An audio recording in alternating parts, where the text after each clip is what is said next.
दोस्तों, ये कहानी एक बहुत ही बड़े बिजनेसमैन की और उसके बेटे की है। वो बिजनेसमैन अपने बेटे से बहुत ही ज्यादा प्यार करता था क्योंकि उस बच्चे की माँ नहीं थी और घर में दोनों अकेले ही थे। वो अपने बच्चे की हर ख्वाहिश को पूरी करना चाहता था और वो बिजनेसमैन चाहता था कि वो अपने बेटे को दुनिया की हर खुशी दे। दोस्तों, अब वह बच्चा समय के साथ धीरे धीरे बड़ा होता गया। उसने अच्छे से पढ़ाई की। अब उसके ग्रेजुएशन का दिन नजदीक आने वाला था क्योंकि अब उसकी पढ़ाई पूरी होने वाली थी और वह चाहता था कि उसके पापा उसे एक स्पोर्ट्स कार गिफ्ट करे। वो स्पोर्ट्स कार के शोरूम में भी गया और उसने तय भी किया कि उसको कौन सी स्पोर्ट्स कार गिफ्ट में चाहिए। फिर उसके बाद वो रोज अपने पापा को इनडायरेक्टली ये सब कहता रहता था कि ये कार मार्केट में नई आई है पापा, मेरे दोस्त के पापा उसको स्पोर्ट्स कार गिफ्ट करने वाले हैं, फलाने शोरूम में अच्छी गाड़ियाँ मिलती हैं, वगैरह वगैरह। ऐसे अपने पापा को हर दिन हिंट देता रहता था, लेकिन उसके पापा एक स्माइल के साथ बात को घुमा दिया करते थे। दोस्तों, आखिरकार वो दिन आ ही गया जिसका उस लड़के को इंतजार था। इतने दिनों में उस लड़के ने अपनी पूरी कोशिश कर ली कि वो अपने पापा को समझा पाए कि मुझे अपने गिफ्ट में एक स्पोर्ट्स कार चाहिए। इसके बाद उस दिन वो लड़का खुश होकर घर पर आया। घर पर उसके पापा एक बॉक्स लेकर खड़े हुए थे जिसको पूरा सजाया हुआ था।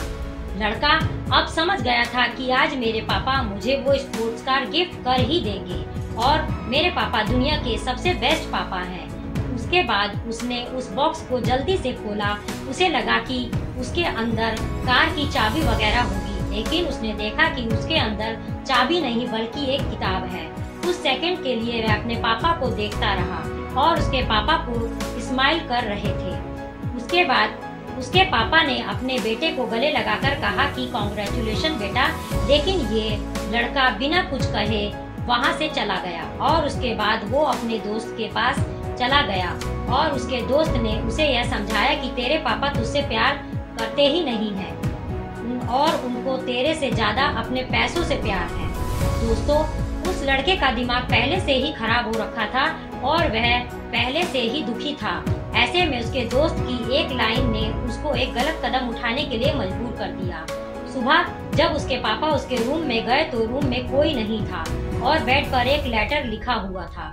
उसमें लिखा हुआ था कि पापा, मुझे लगता है कि आप मुझसे बहुत ज्यादा प्यार करते थे, लेकिन मैं गलत था और आज मुझे मेरी माँ की याद आ रही है।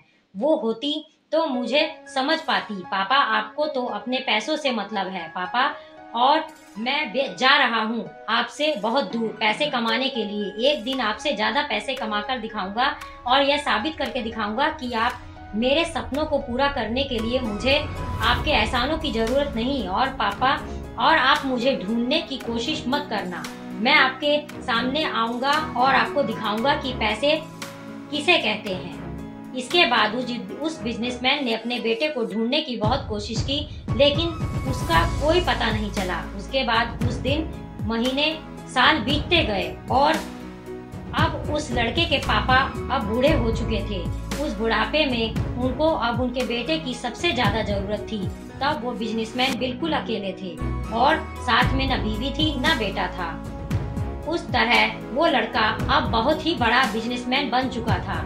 उसका मकसद ही था अपने बाप को हराना और उसको गलत साबित करना। और उसके बाद उसके पापा की एक दिन डेथ हो गई।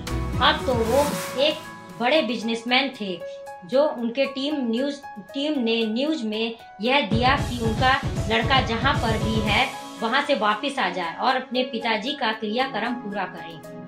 जैसे ही उस लड़के को पता चलता है कि उसके पापा की डेथ हो गई है, वो वहां से भागकर अपने घर पर वापस आता है और उसके सामने उसके पिताजी की बॉडी पड़ी हुई थी और उसे वो शब्द याद आ रहे थे कि एक दिन मैं आऊंगा और आपको गलत साबित करूंगा और आपको पैसों का मतलब समझाऊंगा। सब कुछ जो उसने अपने पापा को कहा था उसे वो अंदर से तोड़ रहा था।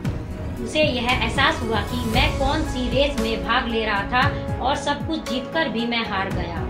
मेरा बाप आखिरी दिनों में अकेला रोता हुआ गया और उसके बाद वो लड़का अपने कमरे में गया। उसने उस किताब को देखा जो उसको उस दिन उसके पापा ने गिफ्ट दी थी। उसे देखकर उसके आंखों में आंसू रुक नहीं रहे थे।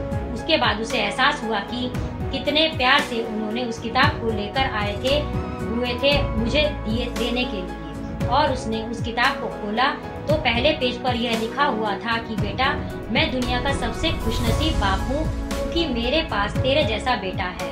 मैं कुछ दिनों में यह देख रहा हूँ कि तू मुझे इशारा कर रहा है कि मुझे एक स्पोर्ट्स कार में गिफ्ट में चाहिए। आखिर मैं तेरा बाप ही हूँ। तू कुछ भी नहीं कहता तब भी मैं समझ जाता कि मुझे गिफ्ट में स्पोर्ट्स कार चाहिए। आज से मेरा सारा बिजनेस तू देखेगा। मैं मेरी सारी दौलत तेरे नाम कर दूं क्योंकि मेरी दौलत तो तू ही है।